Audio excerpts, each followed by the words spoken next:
Hello everyone, welcome to Dreamcatcher's 5 days public speaking course. I am your mentor Dreamlives Borua and today is our second day of public speaking course. যোৱাকালি মই আপোনালোকক public স্পিকিংৰ প্ৰতি থকা কেইটামান ফিয়াৰ বা ভয়ৰ কথা কৈছিলোঁ, যেনে the fear of judgment, fear of failure and fear of forgetting. আৰু আজি মই আপোনালোকক আমাৰ পাব্লিক স্পিকিংৰ প্ৰতি থকা সেই ভয়বোৰ আঁতৰোৱাৰ কিছুমান টেকনিক কম, যিখিনি টেকনিক আপোনালোকে যদি সঁচাকৈ আপোনালোকৰ লাইফত ফলো কৰে then definitely you can be a good speaker. And the first technique to overcome the fear is your preparation.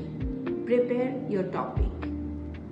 আপোনালোকৰ টপিকটো যিয়েই নহওক, সৰু ডাঙৰ যিয়েই নহওক, আপোনালোকে আপোনালোকৰ টপিকটো থৰলি প্ৰিপেয়াৰ কৰক, ডাটা কালেক্ট কৰক, ৰিচাৰ্চ কৰক, থৰলি আপোনালোকৰ টপিকটো প্ৰিপেয়াৰ কৰক before giving the presentation. Then next technique is you have to practice. যেনেকৈ মই আপোনালোকক যোৱাকালিও কৈছিলোঁ যে practice makes a man perfect. So after preparing, your second work is you have to practice and practice. Then the third one is you have to start with smaller group of people or with small topic. যেনে আমি প্ৰথম দিনাইতো বহু মানুহৰ আগত definitely ক'বলৈ অকণমান হ'লেও ভয় খাওঁ, আৰু যদি আমাৰ কনফিডেন্সটো ল' হৈ যায় তো আমি নিশ্চয় ছেকেণ্ড ট্ৰাই নিদিম.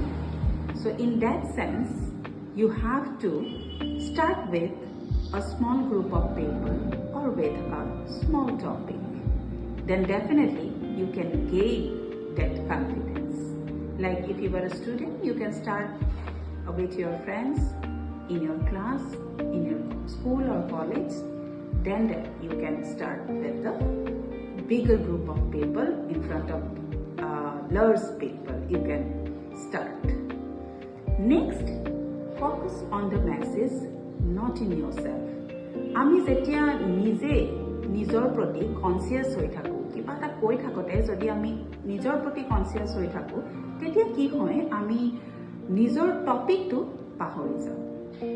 আমি যদি ভাবোঁ যে মই কেনেকৈ কৈছোঁ, কি পিন্ধিছোঁ, কেনেকুৱা বা দেখি আছোঁ, কেনেকৈ বা মই কৈছোঁ, মোৰ চকুকেইটা কেনেকুৱা হৈ আছে, চুলি কেনেকুৱা হৈ আছে, সেইবোৰ যদি ভাবি থাকোঁ then we will definitely forget the topic or kiba nohoy kiba ami bhul koribe.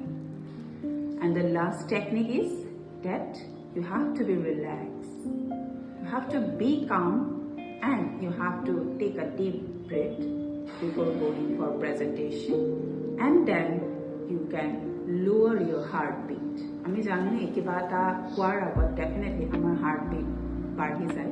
A tennis tholot ami আমাৰ হাৰ্টবিটটো কণ্ট্ৰল কৰিব পাৰোঁ বাই টেকিং আ ডিপ ব্ৰেথ. চ' আপোনালোকে এই টেকনিকবোৰ আপোনালোকৰ নিজৰ জীৱনত ইউজ কৰক, ব্যৱহাৰ কৰক, আৰু দেখিব আপোনালোকে লাহে লাহে আপোনালোকৰ পাব্লিক স্পিকিঙৰ প্ৰতি থকা সেই ভয়বোৰ আঁতৰাব পাৰিব. আৰু I can assure you that you can definitely become a good public speaker.